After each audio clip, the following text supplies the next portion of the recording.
अस्सलामुअलैकुम, welcome to my VCD. जैसे कि आपको पता है हमारी पिछली क्लास पेन टूल की थी। वो अगर आपने नहीं देखी तो आप यहाँ से लिंक से जाके देख सकते हैं। उसमें मैंने एंड पे बताया था कि हमारी अगली क्लास जो है वो शेप बिल्डर और पाथ फाइंडर पे होगी।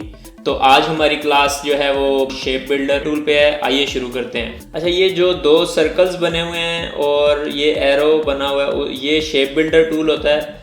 तो इसके ऊपर आप अगर कर्सर लेके जाते हैं तो इसके ऊपर लिखा भी आ रहा है शेप बिल्डर टूल, और इसका शॉर्टकट होता है शिफ्ट एम। ठीक है, तो आइए शुरू करते हैं। ये बहुत ही ज़बरदस्त टूल है। इस टूल के अंदर इतनी डिटेल तो नहीं है, कोई कम्प्लेक्स नहीं है, बिल्कुल आसान सा है। बिल्कुल सिंपल क्लिक्स के साथ आप डिफरेंट शेप्स बना सकते हैं। तो उसके लिए सबसे पहले एक ऑब्जेक्ट लेते हैं। ये सर्कल हम लगा लिया। हम इसी से शुरू कर लेते हैं। जो इसका ये जो आइकन बना हुआ है शेप बिल्डर का, उसी तरह का एक आइकन हम भी बना लेते हैं। ठीक है, बल्कि वही बनाते हैं ना। और एक और ये सर्कल है, एक ये छोटा सर्कल बना हुआ है। ठीक है, और ये इसके ऊपर ओवरलैप हुआ है, इसको थोड़ा सा बड़ा रख लेते हैं। और इन दोनों को आउटलाइन आप देख रहे हैं, ये दोनों आउटलाइन में हैं। ठीक है, और इनके अंदर डॉट्स भी हैं, वो अगर आप लगाना चाहें तो वो स्ट्रोक वाली क्लास में मैंने आपको बताया था कि ये डॉटेड लाइन जो ये इसके अंदर लगी हुई है, अगर आप गौर से देखें तो ये कैसे लगा सकते हैं। ठीक है, तो आप ये लाइन टूल से ये एक लाइन लगा ली, फिर आप स्ट्रोक में गए।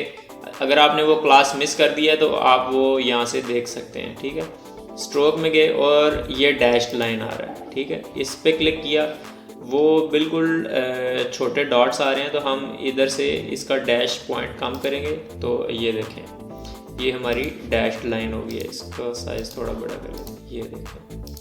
ठीक है, ये है। अच्छा, अभी इसको निकालें, हम ये करते हैं। ठीक है, ये बना हुआ है। ठीक है, आपका ये शेप बिल्डर ऐसे बना हुआ है। ठीक है ना। और अगर मैं शेप बिल्डर टूल लेता हूँ, इसको ड्रैग करता हूँ, तो ये देखें, ये दोनों सर्कल्स मर्ज हो गए हैं, ये एक शेप बन गई है। ये देखें, ठीक है ना। तो ये हुआ कैसे है, ये आपके दो ऑब्जेक्ट्स हैं। ठीक है, इसको मैंने यहाँ पे ओवरलैप किया, दोनों को सिलेक्ट किया, शेप बिल्डर टूल लिया। आप ये देख रहे हैं, ये कर्सर के साथ प्लस का साइन आ रहा है। ठीक है, और इसके ऊपर ड्रैग किया तो ये दोनों शेप्स मर्ज हो गई हैं। अगर मैं इसको वापस करूं, ये देखें, जहां जहां मैं ड्रैग कर रहा हूं सिर्फ वो शेप्स मर्ज होंगी। ठीक है, अगर मैं इसको नहीं करूंगा, अभी तो मैंने इसको कर दिया, तो ये पूरा एक ही ऑब्जेक्ट बन जाएगा। ठीक है, और अगर मैं सिर्फ इसको करता हूं तो ये देखें, ये तो सर्कल ही था, यहाँ से ये शेप इसके साथ मर्ज हो गया और ये अलग हो गया। ठीक है ना। तो ये आपका शेप बिल्डर टूल होता है। उसी तरह अगर आप देखें, एक सर्कल लगाएं। ठीक है, अभी मैंने स्मार्ट गाइड्स ऑन किया हुआ है, ये भी आपको बताया था। ठीक है, ये स्मार्ट गाइड्स हैं व्यू में जाके, तो इससे ये है कि आपकी अलाइनमेंट बिल्कुल एग्जैक्ट होती है। अब अगर मैं इसको ड्रैग करूँगा तो ये देखें, ये पिंक कलर की लाइन आ रही है जो वर्टिकल, तो वो इसका इंटरसेक्शन बता रही है कि यहाँ पे बिल्कुल ये एक दूसरे के अलाइन है। फिर इन दोनों को सिलेक्ट करें और नीचे ड्रैग करते हैं। ठीक है, उसी तरह इंटरसेक्ट पे बिल्कुल अलाइन कर देना है। अब ये आपके चार सर्कल्स लगे हैं, इन सारों को सिलेक्ट करना है आपने, शेप बिल्डर टूल लेना है। और ये देखें, हालांकि अभी इधर ये देख रहे हैं आप, ये सिर्फ 4 सर्कल्स हैं। ठीक है, और कुछ भी नहीं है। अगर मैं शेप बिल्डर टूल लूँगा और इसके दरमियान कोई की प्रेस नहीं करनी मैंने। ठीक है, ये सारे सर्कल सेलेक्ट करके ये इधर इसके सेंटर में जहाँ पे ये इंटरसेक्ट करें हैं वहाँ क्लिक करूँगा, तो उससे क्या हुआ है ये देखें, सर्कल्स मैं अगर डिलीट भी कर दूँ तो ये उसकी आपका इंटरसेक्शन एरिया बिल्कुल एक ऑब्जेक्ट बन गया। ये देखें, इंटरेस्टिंग है ना। तो मतलब ये है कि जैसे ये सर्कल्स के अंदर जो नेगेटिव स्पेस है उसके साथ शेप बिल्डर टूल से आप नई शेप बना सकते हैं। अच्छा, अब ये हो गया। अब एक और करते हैं, जैसे वही सर्कल्स हैं, उन्हीं सर्कल्स को लेके अब जैसे एक तो हमने ये किया कि हमने ये नेगेटिव स्पेस के साथ ये शेप बना दी। अब क्या करते हैं, ये सारों को सिलेक्ट करते हैं, शेप बिल्डर टूल लिया। अब मैंने ये सारे मर्ज कर दिए, प्लस इसमें ये जो नेगेटिव स्पेस आ रही है ये भी मैं मर्ज कर दूँगा। कोई की मैंने प्रेस नहीं की, सिंपल शेप बिल्डर टूल लिया और इन सारों के ऊपर ड्रैग कर दिया जिसको मैंने मर्ज करना है। तो ये आपकी एक और शेप बन जाएगी। ये देखें, ये इसी तरह वही होते हैं ना, जैसे सनफ्लावर होता है उसकी इलस्ट्रेशन। ये देखें ना, अब इसके सेंटर में मैं एक और सर्कल लगाता हूँ और इसको ये अलाइन कर देता हूँ। अच्छा, ये आपका अलाइनमेंट टूल होता है। ये जैसे ये देख रहे हैं हॉरिजॉन्टल अलाइन सेंटर, और ये वर्टिकल, ये जो है ये टॉप अलाइंड है। ये देखें टॉप अलाइंड हो गया, ये लेफ़्ट अलाइंड है, ये राइट अलाइंड है, और ये बॉटम अलाइंड है। ठीक है, और अगर बॉटम सेंटर करना है तो ये है। तो इसको भी मैं सेंटर करता हूँ। ठीक है, और इसमें ब्लैक कलर फिल करता हूँ। ये ले, बन गया आपका फ्लावर। इसको भी मैं इसी तरह सेंटर अलाइन करता हूँ और इसको सेंड टू बैक कर देता हूँ यहाँ से, और इसमें कलर ये फिल कर लेता हूँ, या आप ग्रीन भी कर सकते हैं ये। ठीक है ना, तो ये आपने बिल्कुल शेप बिल्डर से सिंपल कुछ भी नहीं किया, सिर्फ ये 4 सर्कल्स हैं और उसके साथ आपने एक शेप बना दी है। कितना इजी है, ठीक है ना। उसके अलावा इसमें एक और चीज़ भी है, जैसे अब ये तो है कि चीज़ों को मैंने मर्ज कर दिया है। अगर मैं इसी तरह सर्कल्स लेता हूँ, ठीक है, और ये 2 सर्कल्स लगाता हूँ, ठीक है, ये 2 सर्कल्स हैं और यहाँ से ये इंटरसेक्ट कर रहे हैं। अब वही मैंने शेप बिल्डर टूल लिया। अब ये अगर मैं इसको करूँगा इस तरह तो ये मर्ज हो जाएंगे। ये देखें, ये एक ऑब्जेक्ट बन गया है, ठीक है ना, ठीक है। लेकिन अगर मैंने इसका ऑपोजिट करना है, जैसे ये देखें, अब मैं ऑल्ट की प्रेस करूँगा अपने कीबोर्ड से, ऑल्ट की, या अगर आपके पास मैक है तो ऑप्शन की, तो यहाँ पे इंटरसेक्शन में क्लिक करूँगा तो ये देखें यहाँ से वो उसको डिलीट कर देगा, सेंटर से इंटरसेक्शन एरिया को डिलीट कर देगा। तो अगर मैं ऑल्ट के साथ शेप बिल्डर लेके इंटरसेक्शन एरिया पे क्लिक करूँगा तो वो उसको वहाँ से डिलीट कर देगा। तो इसका एक ये भी यूजेज है। फॉर एग्ज़ाम्पल अगर मैंने इसी तरह सर्कल्स लेने हैं, ये 2 सर्कल्स हैं, ठीक है, ये देखें ये 2 सर्कल्स हैं, मैंने शेप बिल्डर टूल लिया, ऑल्ट की प्रेस की, और ऑल्ट की का मतलब है ये मैं अब डिलीट कर रहा हूँ। ये नेगेटिव आप देख रहे हैं साइन आ रहा है, इसको मैं जिस जगह पे ड्रैग करूँगा वो माइनस हो जाएगा, डिलीट हो जाएगा, ठीक है। अब मैं क्लिक छोड़ूंगा तो ये देखें जो भी जिस एरिया पे मैंने ड्रैग किया था वो ख़त्म हो गया। अब ये सिर्फ ये मेरी शेप रह गई है, ठीक है ना। तो आप इसका ये भी यूज़ कर सकते हैं। उसी तरह मैंने एक रेक्टेंगल लगा लेता हूँ, ये, ठीक है ना, और इसको अगर मैं यहाँ पे एक डुप्लीकेट करता हूँ ऑल्ट के साथ, ये भी आपको पता है, तो शेप बिल्डर यहाँ से, ये देखें मैंने ऑल्ट के साथ उसको ड्रैग किया है और वो माइनस हो गया यहाँ से, तो आपकी ये शेप एक बन गई है। अच्छा, अभी एक होम आइकन बनाते हैं। जैसे एक ये मैंने स्क्वायर लिया, इसके ऊपर एक और स्क्वायर डुप्लीकेट करके लगा लेता हूँ, ये, ठीक है। अब पेन टूल का मैंने आपको बताया हुआ है, आप पेन टूल लेंगे अगर आपने कोई भी पॉइंट डिलीट करना है, तो ये पॉइंट मैंने डिलीट करना है, ठीक है। इसको यहाँ से मैं स्ट्रेट करना चाह रहा हूँ, तो इस पॉइंट पे जाके मैं क्लिक करूँगा, वो देखें पेन के साथ माइनस आ रहा है। पेन टूल की अगर आपने क्लास मिस कर दिया तो वो आप यहाँ से देख सकते हैं। ये क्लिक किया और इसको मैं नीचे ले आया हूँ, ये देखें ये आपका होम आइकन हो गया, ठीक है। अब ये देखें ये 2 शेप्स हैं, ठीक है ना।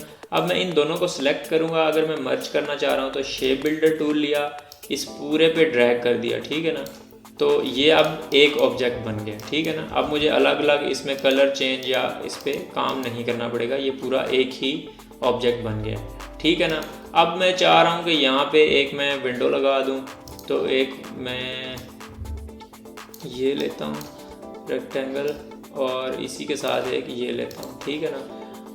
अब ये मैंने 2 रेक्टेंगल्स लगा लिए हैं, ठीक है। अब इस मेरे पास 2 ऑप्शन है, या तो ये कि यहाँ पे मैं वाइट फिल कर दूँ, ठीक है, तो और ठीक है, तो ये आपकी विंडोज़ बन जाएंगी, ठीक है ना। एक तो ये ऑप्शन है, लेकिन इसमें मसला मेरे पास ये है कि अगर मैंने किसी बैकग्राउंड पे यूज़ करना है, ये देखें नीचे से मेरा ग्रे नज़र नहीं आ रहा, वाइट ही आ रहा है। तो अगर मैं वो करना चाह रहा हूँ कि ये मेरी इधर विंडोज़ भी बन जाएँ और जिस बैकग्राउंड पे है वो मुझे वैसे ही नज़र आए, तो ये मैं शेप बिल्डर लूँगा, ऑल्ट प्रेस करूँगा और ये जो वाइट एरिया है इस पर क्लिक करूँगा, फिर इस वाइट एरिया पे क्लिक करूँगा तो मेरा ये वाला पार्ट ख़त्म हो जाएगा। ये अब मैं जिस भी बैकग्राउंड पे लेके जाऊँगा उस तरह से ये उस तरह से बन जाएगा। ये देखें अब नीचे ग्रीन है, नीचे येलो है, तो ये देखें, ठीक है ना। ठीक है, ये आपको समझ आ गई। अब इसके अलावा एक और चीज़ जो मैं आपको बताना चाह रहा हूँ, एक और एग्जांपल मैं आपको देता हूँ। जैसे अगर मैं ये सर्कल लगाता हूँ और ये मैंने आपको बताया था, जैसे ये मैंने अभी आपको करके दिखाया, यहाँ से ये आपको दिखाया था ऑल्ट प्रेस करके ये डिलीट कर दिया। लेकिन अगर मैं ऑल्ट प्रेस करके इधर क्लिक करता हूँ और इधर क्लिक करता हूँ तो ये देखें, ये आपका क्या बन गया, लीफ बन गया। समझ रहे हैं ना। आपको पेन टूल वाली क्लास में लीफ जो है वो पेन से ड्रॉ करके दिखाए थे, जो कि गूगल से इमेज हमने लिया था। लेकिन आप इस तरह से भी लीफ बना सकते हैं। ये लीफ बन गया, ये देखें, इसको यूँ करता हूँ मैं, इसको रोटेट करता हूँ और छोटा कर लेता हूँ, ये ले, ये आपका लीफ बन गया।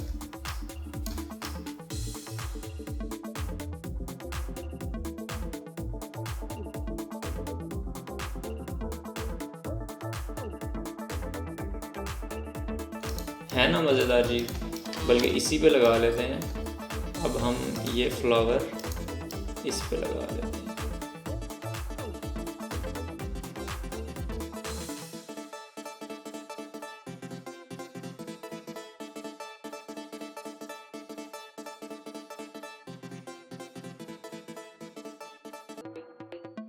इसको नीचे कर लें, रेक्टेंगल को आप थोड़ा लंबा कर लें।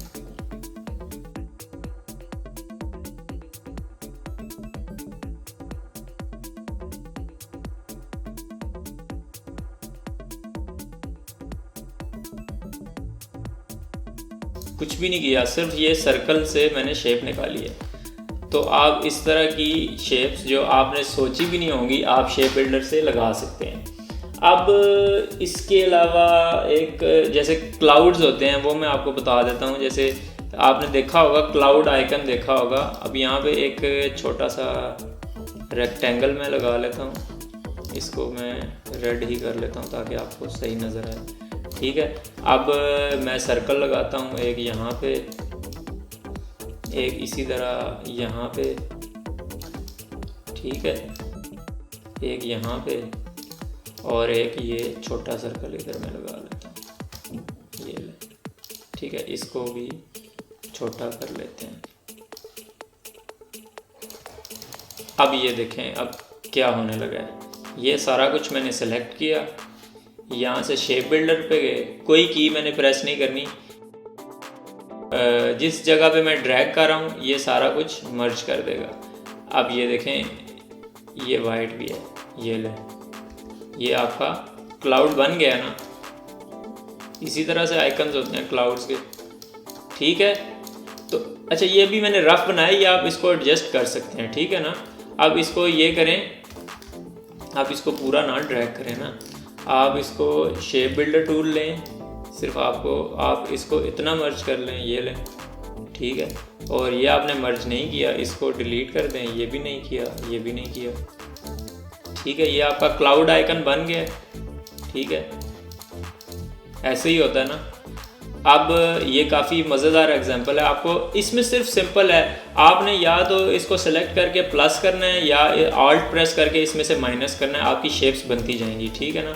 अब ये एग्जांपल मैंने आपके लिए एक और भी निकाल के रखी थी, जो हमने पेन टूल में ये फॉक्स डिज़ाइन की थी। इसको अगर आप देखें तो इसमें भी हमने चीज़ें मर्ज की थी। अब इसमें ये देखें, जैसे ये वाली शेप्स हैं, ये आपकी अलग अलग हैं। ठीक है ना। अगर आप इसको मर्ज करना चाह रहे हैं, जैसे ये मेरा रेड, आप चाह रहे हैं ये पूरी एक शेप बन जाए। ठीक है ना। तो ये अभी आपकी दो शेप्स हैं अलग अलग। ठीक है, अब मैं क्या करूँगा, ये रेड सेलेक्ट करूँगा, ये सेलेक्ट करूँगा, शेप बिल्डर पे जाऊँगा और इधर ड्रैग कर दूँगा। अब ये पूरी एक शेप बन गई है, ये ले। ठीक है ना। कैसा है। अब ये एक शेप आपकी बन गई। इसी तरह ये आइज़ हैं, ठीक है, ये भी हमने अलग अलग बनाई हुई हैं। वो उसी को आपको पता है ना, एक आपको बताया था कि किस तरह से ये अलग अलग बना के हमने रिफ्लेक्ट किया हुआ है। ये अलग हैं, ठीक है। तो बजाय इस दोनों पे काम करने के मैं शेप बिल्डर पे जाऊंगा, इन दोनों को मर्ज कर दूंगा। अब ये एक शेप बन गई है ये, ठीक है। तो आप इस तरह से चीज़ें बना सकते हैं। तो ये हमारा शेप बिल्डर टूल था। आई होप आपको काफ़ी समझ आ गई होगी। तो बहुत ही आसान है, बहुत ही मज़ेदार टूल है। आप इसको यूज़ करेंगे तो आपको काफ़ी मज़ा आएगा। इसी तरह हमने ये इसमें भी यूज़ किया था, ये इसके हेड में जैसे ये यहाँ पे सर्कल लगाया था, और फिर ये वाली हमने ड्रॉ किया था इधर ऐसे, और पेन टूल से ये ड्रॉ किया था। ये भी रफ ही कर रहा हूँ मैं, ठीक है। और ये ठीक है, ये ऐसे ही किया था ना, और इसको फिर हमने डुप्लीकेट करके रिफ्लेक्ट कर लिया था, ओके कर दिया इसको, ये हो गया। और इन सबको सेलेक्ट करके शेप बिल्डर से जाके ये सबको मर्ज कर दिया था, ठीक है ना। तो ये हमने ये जो ऊपर वाला है ये इसी तरह हमने सर्कल लगा के बनाया, ये आपको पता है, ठीक है ना। तो मतलब ये है कि ये शेप बिल्डर टूल है, बहुत इजी, बहुत ही इजी है, इंतहाई इजी टूल है। इससे इजी टूल मेरे ख्याल से इलस्ट्रेटर में नहीं है।